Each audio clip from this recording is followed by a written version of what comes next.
Welcome back to my inner sanctum. I'm your hostess, Countess Elizabeth, mistress of the macabre. Oh boy, today we have a long video. Do we really know what lurks in the shadows? That monster which stalks us in the night and feels delight in causing us terror. They are interspecies predators who mimic the life of a normal human in order to blend in. But during their time alone, that is when they target and destroy their victims. But sometimes this blending in allows them to fly under the radar, sometimes for many years, making their crimes go cold. This is one such case, which was only solved a few years ago. Today, my fiends, we will talk about another one of the damned, the notorious Golden State Killer. So let us feel safe as we walk our dog alone in the dead of night, so we can explore our grotesque curiosity. Warning: this video contains graphic descriptions and victim testimony of the brutal crimes, including sexual assault and murder. If this bothers you, maybe this isn't the video for you. In 1970s California, there was a series of burglaries, rapes, and murders, thought to be the work of three separate suspects. Thought to be three separate crime sprees, the earliest of the crime sprees, the suspect was dubbed the Visalia Ransacker. As those crimes stopped, in a different area of California sprung up the East Area Rapist. And again, as the East Area Rapist disappeared, the police in Southern California had a series of murders, with the suspect being dubbed the Night Stalker, and was renamed the original Night Stalker to distinguish him from Richard Ramirez, who was also simultaneously killing in the same time period. Although known by many monikers given to him by police during what seemed to be the work of three separate criminals, the police matched the DNA in 2001 and confirmed that the East Area Rapist and the original Night Stalker murders were the work of one suspect. This suspect was coined the name the Golden State Killer by crime author Michelle McNamara. After this confirmation, police were still at a dead end, as no one in their system matched the DNA from the crimes that would have shed light on who this person was. There was a breakthrough in the case on April 24, 2018. Police used a genealogy website and eventual DNA match collected from the suspect to confirm that the man in the shadows was former police officer Joseph James D'Angelo, who was never a suspect in the investigations. Who was this man who no one suspected of being this horrific killer? Let's examine the life of this murderer, who was hiding in plain sight all along. Joseph James D'Angelo was born on November 8, 1945, in Bath, New York. His father was a sergeant in the United States Army. A relative reported that when D'Angelo's father was stationed in Germany, D'Angelo, who was a young child at the time, witnessed his 7-year-old sister's rape by two airmen in a warehouse. No telling how this affected his mental state. Besides this event, things seemed normal for D'Angelo. Beginning in 1961, he attended Folsom High School, from which he had received a GED certificate in 1964. He played on the school's junior varsity basketball team. On the outside, he seemed like a normal all-American boy. However, it is reported during his trial that D'Angelo committed burglaries and tortured and killed animals during his teenage years. D'Angelo joined the United States Navy in September 1964 and served for 22 months during the Vietnam War. He served as the damage controlman on the cruiser USS Canberra and the destroyer tender USS Piedmont. Beginning in August 1968, D'Angelo attended Sierra College in Rocklin, California.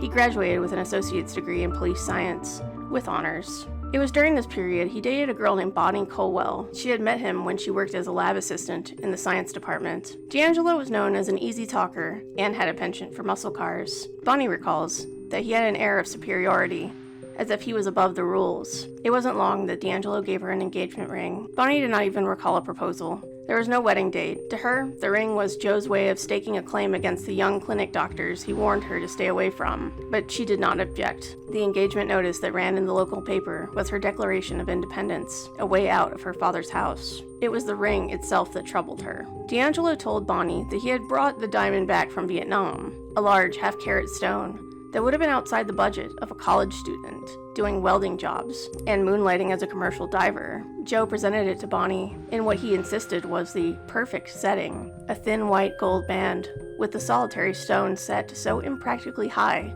that it snagged on everything. There was no consultation about what Bonnie wanted, just a decision made for her. D'Angelo was determined to join the California Highway Patrol. Bonnie began to believe that Joe felt superior to those around him. He acted as though he was above the rules. He courted risks and thrills, speeding on the road, poaching game, and he enjoyed instilling fear. One day, as they were cruising on Joe's motorcycle, he suddenly veered off the asphalt, plummeting down a steep slope, Bonnie clinging to him for dear life. Only slowly did she realize this was no crash.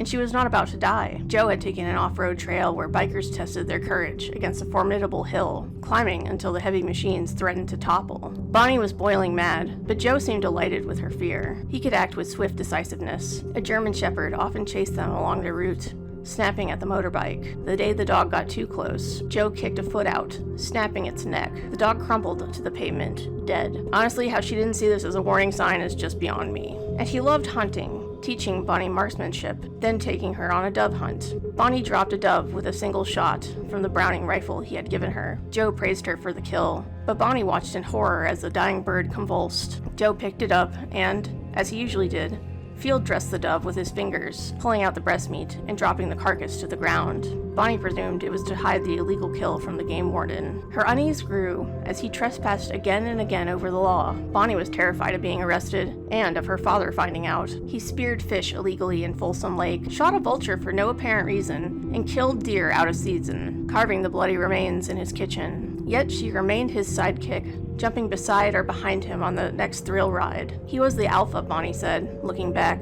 He was in charge. It was, I won't say my way or the highway, because there was never the option to choose. I was already committed before there was an option to choose. I just sort of had to throw my trust with him in the many situations where I was initially uncomfortable with the choices he made. In the spring of 1971, Joe finally found the boundary that Bonnie would not cross. He was failing abnormal psychology, a class he had to pass to graduate from the criminal justice program. He asked her to cheat for him. Bonnie, the daughter of school teachers, flatly refused. Just knowing that Joe planned to cheat off of her test was cause to move her desk away from him. D'Angelo became obsessed with the matter. It was Bonnie's obligation to her future spouse, he said. He brought it up in every conversation, pressing harder and harder. He would drop his voice lower as he grew more insistent. Bonnie dug in. She called Joe to her father's house. In the living room, she told him they were through. She remembers the scene vividly. "But I love you. We're meant to be together," Joe protested. "We're perfect together." "We're not a good fit," she replied. I've already decided." She gave him back the white gold ring with the high solitary diamond. D'Angelo left the house, visibly upset.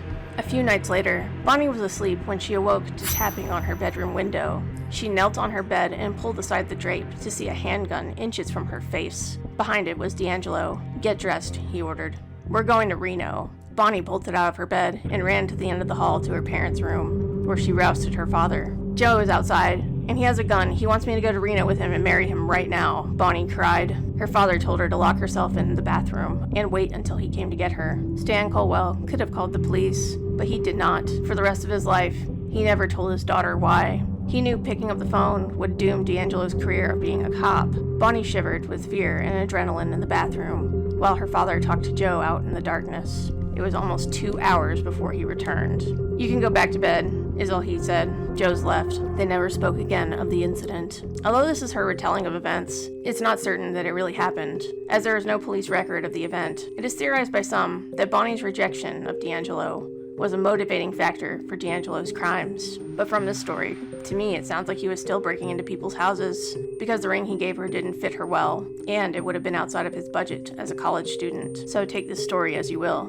After these alleged events, D'Angelo finished school and sought to join the police force. From May 1973 to August 1976, D'Angelo was a burglary unit police officer in Exeter, a town of about 5,000 people near Visalia, having relocated from Citrus Heights.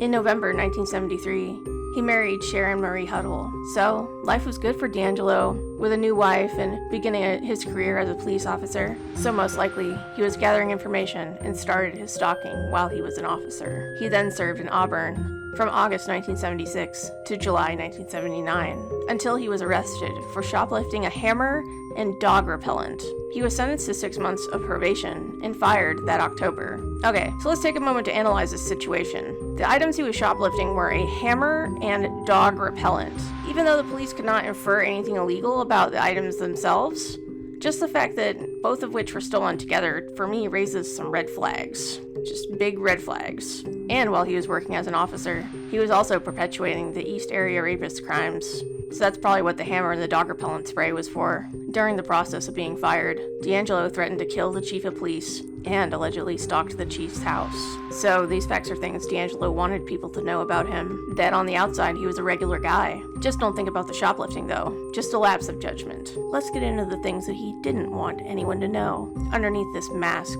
and persona of normalcy. Here's what was going on behind the scenes of D'Angelo's life, which we wouldn't have known without a breakthrough in DNA science. As far as we know, D'Angelo was actively perpetuating his crimes.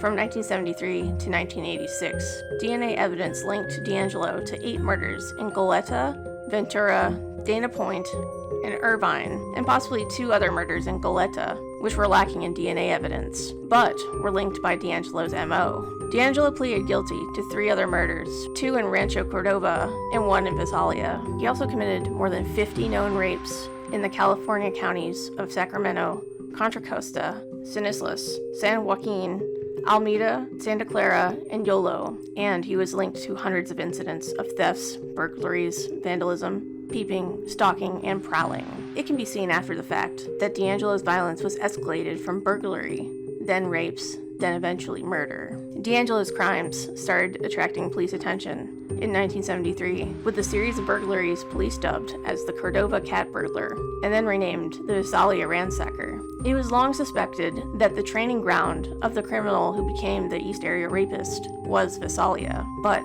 at the time, investigators didn't connect the cases. Over a period of 20 months, D'Angelo is believed to have been responsible for 1 murder and around 120 burglaries in the Visalia area. The first recorded ransacking occurred on March 19, 1974, with a sum of $50 in coins was stolen from a piggy bank. Most of the ransacker's activity involved breaking into houses, rifling through or vandalizing the owner's possessions, scattering women's underwear, and stealing a range of low-valuable items, while often ignoring banknotes and higher valued items in plain sight. The ransacker would also often arrange or display items in the victim's house. Items emptied included piggy banks and coin jars, and stolen items often included blue chip stamps, foreign or historic coins, and personal items such as single earrings, cufflinks, rings, or medallions, but also stolen were 6 weapons and various types of ammunition. Multiple same-day ransackings were common as well, including 12 separate incidents on November 30th, 1974. Common MOs of the burglaries included scaling fences and moving through established routes, such as parks, walkways, ditches, and trails, attempting to pry open multiple points of entry, particularly windows, leaving multiple points of escape open, moving removed window screens onto beds or into bedrooms, placing warning items such as dishes or bottles against doors and on door handles, and also, finally, wearing gloves. Given the absence of fingerprint evidence, D'Angelo's violence started to escalate, and on September 11th, 1975, D'Angelo broke into the home of 45-year-old Claude Snelling at 532 Whitey Lane. Snelling, a journalism professor at the College of Sequoias, had previously chased a prowler discovered under his 16-year-old daughter's window around 10 p.m. on February 5th, 1975. On September 11th, he was awakened around 2 a.m. by strange noises. Upon leaving his bedroom, Snelling ran through the open back door and confronted a ski-masked intruder in his carport, attempting to kidnap his daughter, who had been subdued with threats of being stabbed or shot. Snelling was then shot twice, staggered back into the house to his wife, and later died. After the shooting, the assailant fled the scene, leaving behind a stolen bicycle at 615 Redwood Street. After the murder, Beth Snelling underwent hypnosis in order to gather further details. The Visalia police also committed more resources to apprehending the ransacker, and a $4,000 reward was posted. Nighttime stakeouts were set up near houses that had previously prowled, but the ransackings continued. Around 8:30 p.m. on December 12, 1975, a masked man entered the backyard of a house at 1505 Cowway Avenue, near where the ransacker had been reported to frequent. When Detective William McGowan, on stakeout inside the garage, attempted to detain the man, the suspect shrieked, removed his mask, and feigned surrender after McGowan fired a warning shot. However, the suspect attempted to escape and also pulled out a revolver with his left hand and fired once near McGowan's face, shattering his flashlight. Nearby officers rushed to aid McGowan, and the shooter was able to escape. Items collected as evidence included the flashlight, tennis shoe tracks, and dropped loot, namely blue chip stamps, and a blue sock full of coins. D'Angelo moved to the Sacramento area in 1976, where his crimes escalated from burglary to rape. The suspect in these crimes was known as the East Area Rapist. The crimes initially centered on the then unincorporated areas of Carmichael, Citrus Heights, and Rancho Cordova, east of Sacramento. His initial MO was to stalk middle-class neighborhoods in search of women who were alone in one-story homes, usually near a school, creek, trail, or other open space that would provide a quick escape. He was seen a number of times, but always successfully fled. On one occasion, he shot and seriously wounded a young pursuer. Here are the details of one of his first attacks as the East Area Rapist. It was June 18, 1976. The attack happened at 4 a.m. in the city of Rancho Cordova. The victim worked for Pacific Bell Telephone and moved to Rancho Cordova to live with her father in May. At the time of the assault, her father was vacationing. Starting in May, the victim felt like she was being watched. On several occasions, an older, dark, medium-sized American car drove through the neighborhood. Every time the car passed her, the driver always turned his face away. Her father left town for about 6 weeks. The attack happened 4 weeks after he left. Starting sometime in the 2 weeks before the attack, she started receiving hang-up phone calls. There was only silence at the other end. At 5 p.m. on June 17th, the East Area Rapist used the railroad tracks near the house and then made his way through backyards to approach the residence. He moved a plastic bird bath under the telephone line, stood on it, and attempted to cut the line with a knife, but was unsuccessful. He then used the knife to chip away at the back door's lock. He was able to successfully enter. Sometime before he entered the residence, or before he woke her up, he had donned a mask and gloves and removed his pants. He went to the doorway of the victim's room and tapped on the doorway to wake her up, and then turned on the bedroom lights. He continued tapping the doorway. The assailant was calling her name as well. He was wearing a black t-shirt and a ski mask. He had no pants or underwear on. His naked penis was erect. She pulled the covers over her head and he jumped on the bed. Straddling her legs, he pressed the knife against her left temple so hard that blood flowed from the wound and stained her pillow. "If you make one move or sound, I'll stick this knife in you," he said. He commanded her to roll over. She did, and then she felt his gloved hands grab her arms and pull them behind her. He had brought rope with him, and he tied her tightly with it. He ordered her to roll over again. He began raping her. He touched her breasts with his gloved hands, only briefly. After tying her feet and ankles together with the cord on her dryer, he tied her bra around her ankles, then left her bed and wandered around her bedroom. Note, this was a common trait of the suspect, that he would assault the victim and then walk around her house, sometimes assaulting her multiple times. He picked up her clothes from the floor and again approached the bed. "Don't make a move while I'm here, or I will kill you," he said. She waited, expecting the masked figure to return. Slowly, she inched towards the kitchen, waiting for him to jump at her, expecting him to emerge at any moment. The door to the backyard stood open. She kicked it and closed it with her foot, only to have it bounce back as the deadbolt prevented it from closing. She knocked the phone receiver from the wall and frantically tried to reach the dial. She couldn't reach it. She ran down the hall to her father's bedroom and knocked his phone off the bedstand. She managed to dial the operator. Deputies soon arrived, but the rapist was gone. Honestly, I'm not sure how she managed to do any of that tied up, but maybe she wasn't tied up very well or was partially tied. As seen in this experience, most victims had seen or heard a prowler on their property before the attacks, and many had experienced break-ins. Police believe that the offender would conduct extensive reconnaissance in a targeted neighborhood, looking for windows and prowling in yards before selecting a home to attack. It was believed that he sometimes entered the homes of future victims to unlock windows, unload guns, and plant restraints for further use. He frequently telephoned future victims, sometimes months in advance, to learn their daily routines. Although D'Angelo originally targeted women alone in their homes or with children, he eventually preferred attacking couples. His usual method was to break in through a window or sliding glass door and awaken the sleeping occupants with a flashlight, threatening them with a handgun. Victims were subsequently bound with ligatures, often shoelaces, that he had found or brought with him, then blindfolded and gagged with towels that had been ripped into strips. The female victim was usually forced to tie up her male companion before she was bound. The bindings were often so tight that the victim's hands were numb for hours after being untied. He then separated the couple, often stacking dishes on the male's back, and threatening to kill everyone in the house who heard them rattle. He would move the woman to the living room and rape her, often repeatedly. Here are the details of one attack on the night of May 14th, 1977, in Citrus Heights. The wife was a waitress, and the husband was a manager of a restaurant. They lived close to where another assault took place. Police were staking out the area as a result, but they weren't able to stop this attack. The victims started getting hang-up phone calls almost right after moving in, which was 3 months before the attack. A white male in his 30s knocked on their door one day. The female of the house answered it. He stated that he was with the American Pet Association and asked her if she had any pets she needed registered. When she told him no, he left, but paused in front of her garage and appeared to be examining the door lock. She became uneasy and checked outside for him, but he was gone. She checked with a neighbor who saw him, and the neighbor said that hers was the only house the man had gone to. The woman checked with the Better Business Bureau and was told there was no American Pet Association in Sacramento or California in general. Just a quick comment. By that point, I don't know why she didn't call the police to at least report the incident. The night of the attack, the woman who had been visited by the man woke up, thinking she'd seen a light turn on and off. She did not investigate. Nothing else happened at her residence. Late on the night of May 12th, a neighbor thought she heard noises in her garage. Other strange events were reported around this time by neighbors of the victims.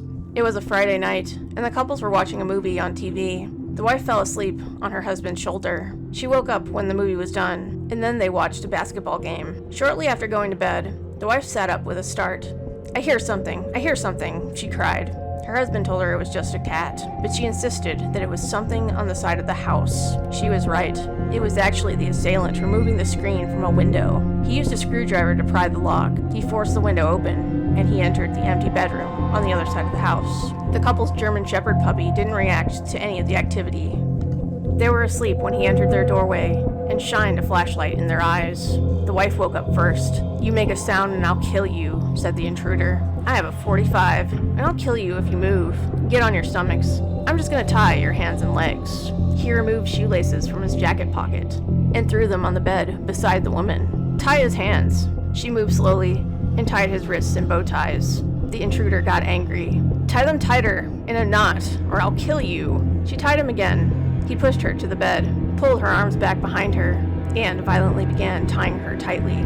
Don't hurt her, the husband yelled. Shut up or I'll kill you. He lifted the blankets up off their feet and ordered them to cross their ankles. He tied the woman's feet, then went over to the husband and retied his hands tightly. He then tied the husband's feet. On the dresser, the intruder found a bottle filled with pennies. He smashed it by hitting it with his gun. He rummaged through the closet. The dog, who had no reaction to the intruder at all, except perhaps fear, was picked up and moved to another bedroom by the assailant. After a while, he untied her feet with one pull of the slip knot and pulled her off the bed. Walk, don't look at me. If you don't do as I tell you, I'll kill you both. His gun dug into her back as he pushed her towards the living room. He removed a beer from the refrigerator and rejoined the victim. Please, God, don't kill me. Please, she whispered softly. Shut up. You better cooperate or I'll kill you. He went back to the bedroom to check on the mail. He put the gun against the man's head. You move and I'll kill you, he threatened. He took the knife and pressed it against the man's neck. I'm going to rest now and have a beer. He left the room. After he came back, he stood over the woman and tore a towel in half. One half went over the front of the television set, held in place by a candle holder. He turned the television on for light and turned the sound off. If you move, I'll kill you, he told her, placing a cup and saucer on her back. Then he took the other half of the towel and blindfolded her with it. He took off his pants. She began pleading again, crying, sobbing. No, she begged. Just leave me alone, go. Be quiet or I'll kill you. I'll slit your throat. He eventually rolled her over, untied her feet, removed her pajama bottoms, and removed her underwear. He then lifted part of his mask and did oral sexual things to her. You're beautiful. I'm going to take you in the van with me. How would you like to be in the river? She began to sob louder. Shut up, don't make a sound or I'll kill you. He continued his sexual assault. When he was finished, he rolled her back onto her stomach and placed the cup and saucer on her back again. He reached down and grabbed her left hand and tried to pull her rings off. No, please don't take them. Please don't take them, she begged. Shut up or I'll kill you, he said, putting the gun to her head. He took the rings, grabbed the bag, and left through the back door. One incident, it is theorized that D'Angelo was keeping an eye on the police investigation, probably being tipped off about things while at work, at least until he got fired. Back then, police would hold community meetings to ease fears and answer questions, as police tried desperately to stop the killer terrorizing the community. At one meeting, a man stood up and berated law enforcement and, by extension, the husbands of victims of the East Area rapist for not fighting back as the killer would rape their wives. Not long after, someone broke into that same man's home and assaulted his wife. An investigator who was at the meeting commented later, "I know the rapist was at that community meeting." D'Angelo committed a series of 50 rapes, most of which were in 1977. He was committing almost 2 rapes a week from 1976 to 1979. All of the rapes were committed at night, anywhere between the hours of 7 p.m. and 6:30 a.m., under the cover of darkness, or almost into the early dawn. The rapes then again escalated. I guess he made good on his promise to kill. A young Sacramento couple, Brian Maggiore, a military policeman at Mathers Air Force Base, and his wife, Kathy Maggiore, were walking their dog in the Rancho Cordova area in the night of February 2nd, 1978, near where 5 of the East Area Rapist attacks had occurred.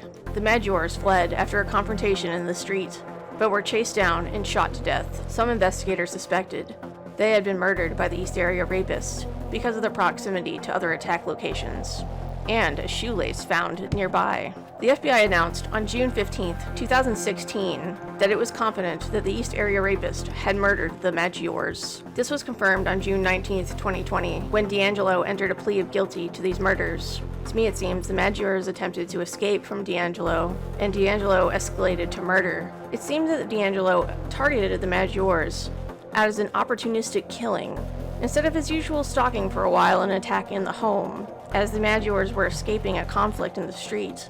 Perhaps they got away from D'Angelo, and D'Angelo made good on his promise to kill them. After a 3-month gap, he struck again in nearby San Joaquin County in September, before returning to Sacramento, for all but one of the next 10 attacks. Here's one of the details of D'Angelo's attack on December 2nd, 1978, 4:30 a.m. in San Jose, California. The female victim was a registered nurse. The assailant went to the sliding glass door, leading into the living room. He broke the glass near the lock, reached in, unlocked it, and entered. He went into the bedroom and shined his flashlight on the couple. The wife woke and saw the ski-masked intruder at the foot of their waterbed. She screamed twice, waking her husband up. "Shut up or I'll kill you," the intruder hissed. "Don't look at me." The husband tried to get out of bed to attack the stranger, but the assailant hit his shin with the barrel of the gun twice. He made the woman tie her husband's hands behind his back, repeatedly threatening to kill them both. The attacker used torn strips of a towel from the kitchen to blindfold the couple. They were gagged with more strips of the towel. "If these fall, I'll hear them," he hissed, as he placed kitchen dishes on the male's back. "I'll kill you if I hear them fall." The point of the knife pressed against her neck. "You better make me feel nice, or I'll cut your throat," he said, referring to his penis. Several seconds later, she was pushed to the floor. Her nightgown was raised, her red underpants pulled down over her legs, and a gun barrel was pressed against her head. "If you scream, I'll blow your brains out," he hissed. After raping the woman, the assailant left the room. She could hear him crying in the kitchen as he paced back and forth. Deep sobs. Dishes crashed to the floor in the bedroom, and she heard her attacker run down the hall towards her husband. "Just try that again, and I'll shoot your wife first, then you," he hissed at the husband as he picked up the dishes and replaced them on the husband's back. Dishes actually crashed to the floor twice. In both times, the assailant went to the husband as quickly as he could. Both times he stuck the gun on the husband's head and threatened him with death. After about 5 minutes of this, the wife heard the attacker crying for several minutes, and then once again, silence. D'Angelo sometimes spent hours in the home ransacking closets and drawers, eating food in the kitchen, drinking beer, raping the woman again, or making additional threats. Victims sometimes thought he had left the house before he jumped from the darkness. He then crept away, leaving victims uncertain if he had left. He continued to steal personal items, thought by some to be trophies. Many people investigating D'Angelo's crimes theorized that he would possibly give these items to loved ones, such as the case with Bonnie and the ring he gave her. He was believed to escape on foot through a series of yards, and then used a bicycle to go home, or to a car, making extensive use of parks, schoolyards, creek beds, and other open spaces that kept him off the street. Just a reminder, this whole time, D'Angelo was working as a police officer, until he got fired for stealing a hammer and dog spray. Do you see it now? Anyway. On further research, D'Angelo was caught shoplifting the dog repellent spray and the hammer on July 2nd, 1979. When store security detained D'Angelo, he pretended to suffer a heart attack and then fought with them to the point where they had to tie him down to a chair. When the deputies arrived, he was rolling around in his chair, talking in circles and screaming incoherently. You know, perfectly normal behavior, right? He was formally charged with shoplifting on July 5th. And then finally, on Monday, August 27th, 1979, D'Angelo was fired from the Auburn Police Department after failing to answer questions during the Auburn PD's investigation into the shoplifting incident. It's just crazy to me as why this didn't raise any red flags. I mean, you would think that the Auburn PD knew about the East Area rapist attacks in Sacramento and the surrounding area. I mean, I understand this was before computers and internet, but it was all over the news and the newspapers. But perhaps D'Angelo's status as a police officer made them not put two and two together. I really don't know, but you would think that D'Angelo would have at least been on police radar as a potential suspect. But he wasn't, despite the fact that he was stealing things such as dog repellent spray and a hammer. Another thing to note is that during most of the attacks, he would even blind his victims with a flashlight, much like a police officer would during a traffic stop. Maybe it's just hindsight, but it just seems like this would have sent up some kind of red flags, maybe. D'Angelo's last known attack in Northern California was on July 5th, 1979, which correlates to the day which he was formally charged for the shoplifting. It was during the shoplifting investigation, and after he was formally fired, that D'Angelo started his killing spree in Southern California. It seems like this shoplifting charge, and then subsequent termination, is what brought on the need for D'Angelo to want to kill his victims, rather than just assaulting them. It's theorized he moved his area of criminal activity for two reasons. The first being that Southern California was where his wife Sharon was living with her parents, and perhaps a more logical reason was that he decided to kill while he was visiting his wife, simply because things got too hot for him in Northern California. Also, it is unknown why his wife Sharon was not living with D'Angelo at the time. It seems that, much like when D'Angelo was a police officer, that he would finish what he was doing in his quote-unquote normal life, and then go straight to predatory stalking and eventually killing in his downtime. You know, like a hobby. Since he was no longer a police officer, it was unknown what he did for employment during the entirety of the 80s. The attacks lasted until 1981, with a lone attack in 1986. Only the couple in the first attack survived, alerting neighbors and forcing the intruder to flee. The other victims were murdered by gunshot or bludgeoning. I guess he stole another hammer. Since D'Angelo was not linked to these crimes for decades, the suspect was known as the Night Stalker in the area, before being renamed the original Night Stalker, after the killer Richard Ramirez received the former nickname. On October 1st, 1980, an intruder broke in and tied up a Goleta couple. Alarmed by hearing him say, "I'll kill him," to himself, the man and woman tried to escape. When he fled the room, and the woman screamed. Realizing the alarm had been raised, the intruder fled on a bicycle. A neighbor, who was an FBI agent, responded to the noise and pursued the perpetrator, who abandoned the bicycle and a knife and fled on foot through local backyards. The attacker left behind shoe prints and twine used to bind the victims. These items were later linked to the Offerman Manning murders, which was the next known attack by the Night Stalker. On December 30th of that year, 44-year-old Robert Offerman and 35-year-old Deborah Alexandra Manning were found shot to death at Offerman's condominium in Avenida Pequeña in Goleta. Offerman's bindings were untied, indicating that he had lunged at the attacker.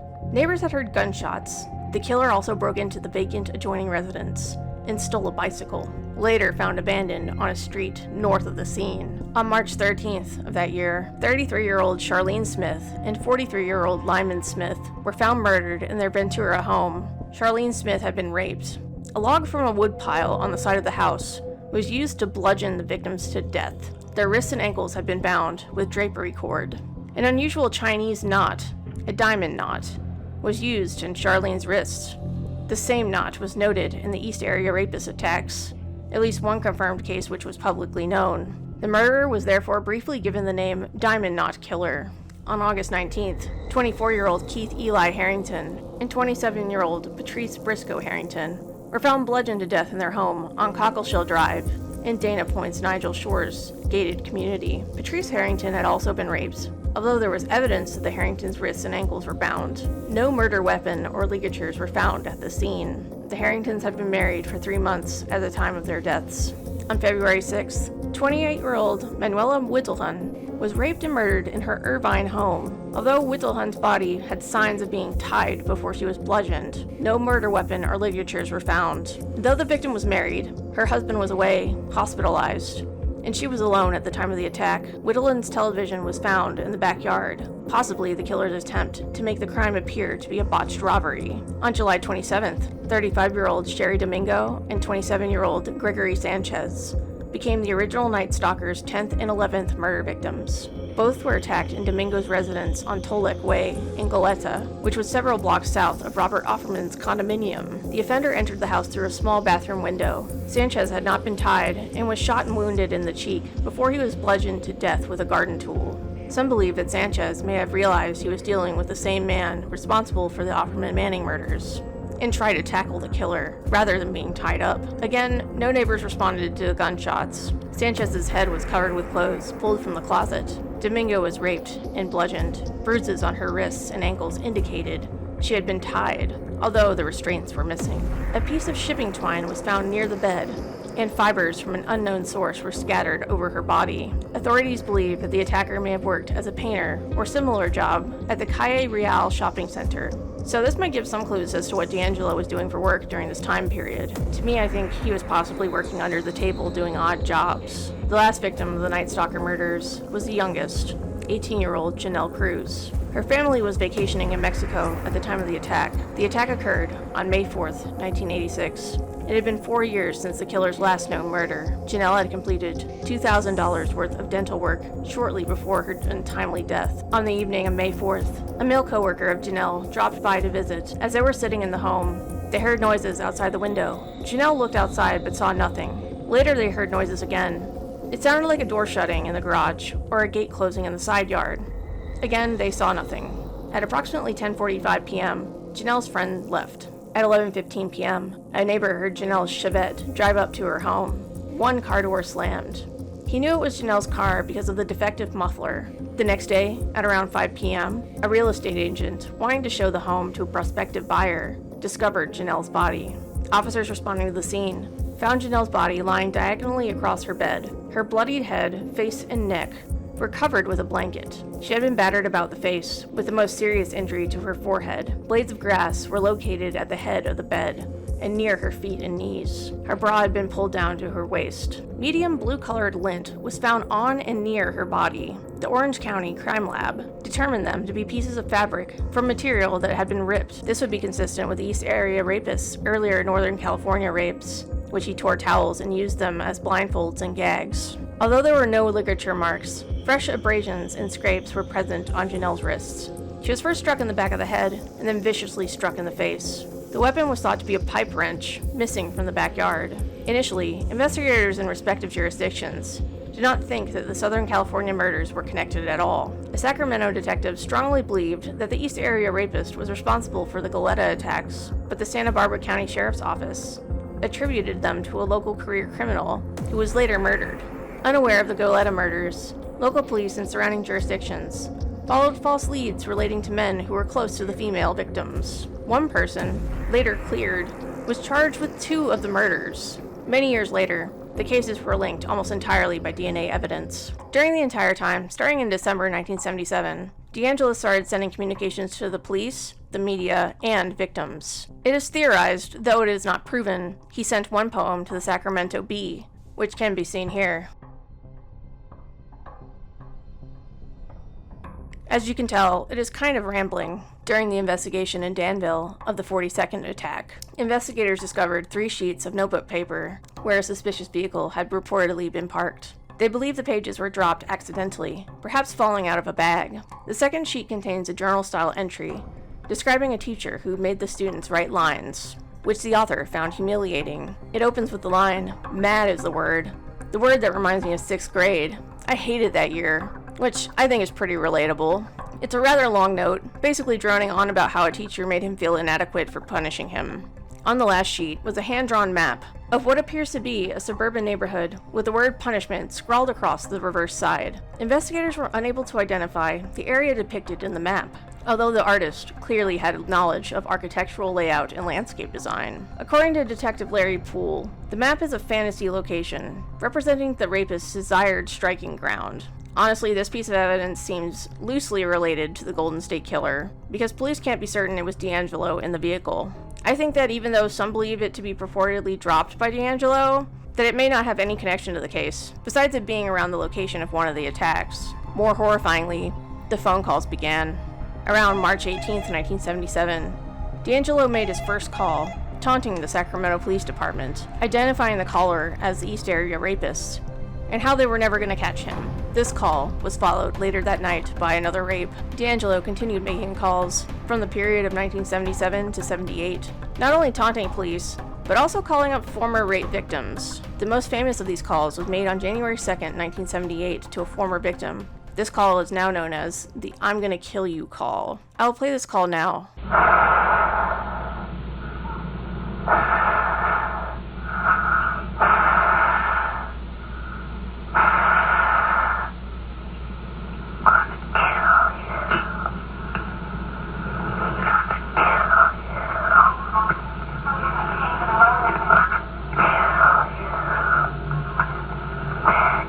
Can you imagine the terror she went through as she listened helplessly on the other side of the phone, definitely reliving her torment the instant she heard his voice threatening her? That's my take on why she didn't say anything. 3 other calls were made after this to victims, one in 1982, the second in 1991, where the victim heard in the background a woman and children, so suspected that the perp had a family. However, his final call was as late as 2001, which happened after the newspaper, the Sacramento Bee, ran an article that linked the East Area Rapist to the original Night Stalker. And the next day, a victim of the rapist received a call, which the caller asked, "Remember when we played?" This shows how prolific D'Angelo was in stalking and terrorizing his victims, that he was still calling his victims even until 2001, which is a pattern similar to Dennis Rader's communication with police years after not offending that we know of.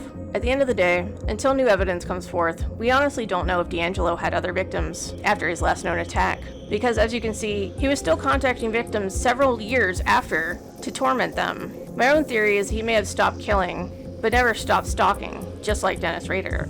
D'Angelo lived a seemingly normal life during this time period, but there were some subtle clues all along that he was the killer. From 1990 until his retirement in 2017, he worked as a truck mechanic, and the only crime that he was caught committing during this time was that he was arrested in 1996 over failing to pay for gas, but that was dismissed. D'Angelo's brother-in-law claimed that he casually brought up the East Area Rapist in conversation around the time of the original crimes. Neighbors reported that he frequently engaged in loud and profane outbursts. One neighbor reported that his family received a phone message from D'Angelo threatening to deliver a load of death because of their barking dog. He really hated dogs. The cases remained cold after the connection was made between the East Area Rapist and the original Night Stalker in 2001. And on June 15, 2016, the FBI released further information related to the crimes, including new composite sketches and crime details. A $50,000 reward was also announced. In what seems like a miracle, there was a breakthrough in the case that is a first for the criminal justice field through the use of genetic genealogy searching on the website GEDmatch, which is a genealogy website similar to the more popular sites like Ancestry.com. Investigators identified distant relatives of D'Angelo. Identification of D'Angelo had begun 4 months prior to the arrest, when detectives uploaded the killer's DNA profile from a Ventura County rape kit to the personal genetic website GEDmatch. The website identified 10 to 20 people who had the same great-great-great-grandparents as the Golden State Killer. A team of 5 investigators working with a genealogist used this list to construct a large family tree. From this tree, they established 2 suspects. One was ruled out by a relative's DNA test, leaving D'Angelo as the main suspect. This is the first time this technique has been used to find a serial killer, and without it, he would have never been caught, since he was never a suspect in any of the crimes. A DNA sample was covertly collected from the door handle of D'Angelo's car. Another sample was later collected from tissue found in D'Angelo's curbside garbage can. Both were matched to samples associated with the Golden State Killer crimes. Since D'Angelo's arrest, some commentators had raised concerns about the method of catching the Golden State Killer. This is a debate in itself not covered by this video. At first, D'Angelo did not speak much at all, but eventually D'Angelo made a confession of sorts after his arrest that cryptically referred to an inner personality named Jerry, who had forced him to commit the wave of crimes that ended abruptly in 1986. According to Sacramento County prosecutor, D'Angelo said the following to himself while alone in the police interrogation room: "I didn't have the strength to push him out. He made me. He went with me. It was like in my head. I mean, he's part of me. I didn't want to do those things. I pushed Jerry out and had a happy life. I did all those things. I destroyed their lives. So now I've got to pay the price." D'Angelo was also questioned by police on the suspicion of being the Versailles ransacker because the crimes were so similar, and he also admitted to those incidents as well, even though the statute of limitations was up, and he couldn't be charged for those crimes. Even though the police didn't originally have concrete proof that D'Angelo was the Versailles ransacker, they now know for sure that all 3 of these crime sprees were done by the same person. Pretty much as D'Angelo moved, so did the violent attacks. D'Angelo cannot be charged with the rapes or burglaries, as the statute of limitations had expired for those offenses, but he was charged with 13 counts of murder and 13 counts of kidnapping. D'Angelo was arraigned in Sacramento on August 23, 2018. On August 10, 2019, prosecutors announced that they would seek the death penalty. And on January 29th, as part of a plea bargain to avoid the death penalty, D'Angelo pleaded guilty to 13 counts of first-degree murder, including the murder committed during the burglaries and rapes, as well as 13 counts of kidnapping. On August 21st, 2020, D'Angelo received multiple consecutive life sentences without the possibility of parole. D'Angelo offered a brief apology after listening to days of pre-sentencing victim impact statements. He said in court, "I've listened to all your statements, each one of them. I'm truly sorry to everyone I have hurt. Thank you, Your Honor." He resides to this day in prison. And in a sense, this brought his victims to justice, as it will most likely be a death sentence for D'Angelo due to his old age. Well, that was truly a grotesque tale. Thanks to those for sticking with me until the end, as there were so many details due to the fact that D'Angelo was not caught for some time. I also know it may have been uncomfortable for some viewers to hear the details of his assaults, but I wanted to bring to light the experiences of the victims, of those who were tormented by the damned. Without hearing about how these people suffered, we are removed from the reality and horror of D'Angelo's crimes. D'Angelo really is a master manipulator, as he portrayed himself to police and media as a frail and maybe senile old man, as he is in a wheelchair during his trial. He tries to appear weak and couldn't possibly be a serial killer. His explanation that he did it because of a split personality persona of Jerry is also more manipulation, because he shifts the blame and tries to appear like he was not in control of his actions. It's just so crazy to me, because I followed this case way back, like before the moniker Golden State Killer was invented, and of course before D'Angelo was caught. It's just surreal to me that they caught him, considering he was never a suspect. The detail that stuck out most in my mind when I heard that D'Angelo was caught was that he got fired from the police department for stealing a hammer and dog repellent spray. Just those 2 items together are really suspicious. And I've read that the police department he got fired from sort of investigated it, but they really didn't put 2 and 2 together. There's so many unanswered questions about this case. Like, why did he stop killing? Why wasn't he a suspect at all?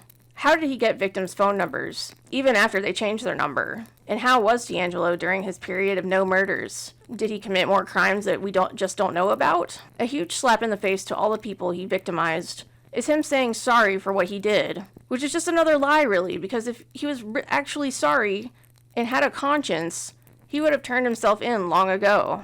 I guess he was hoping people didn't remember his crimes, which in some case to me is true, since his trial wasn't sensationalized like Ted Bundy's. I just feel for those victims who went through these violent attacks. May the soul of those innocent people rest in peace. Thank you for watching the video. Like, subscribe, and share if you would also like to keep exploring our grotesque curiosity. We will meet again in the darkness of the night.